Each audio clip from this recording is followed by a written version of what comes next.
नमस्कार शेतकरी मित्रांनो.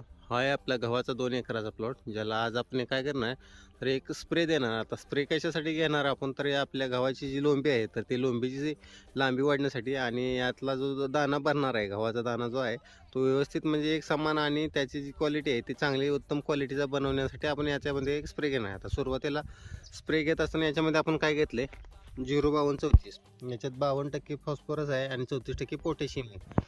आणि याच्यासोबत परत काय केलं आपण, आपल्या ज्या दाना आहे गव्हाचा त्याची क्वालिटी एक समान चकाकी राहण्यासाठी त्याला काय केलं आपण, झिंकचा वापर केलेला आहे.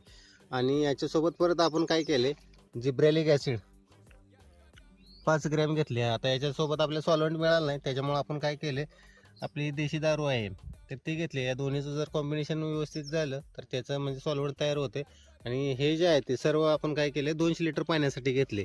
1 किलो 05234 त्याच्यासोबत सिलेक्टेड झिंक 250 ग्रॅम, 5 ग्रॅम जे आहे. आणि ते सॉल्व्हंट असेल तर ठीक, नसेल तर हे आपले टँगो पंच. तर हे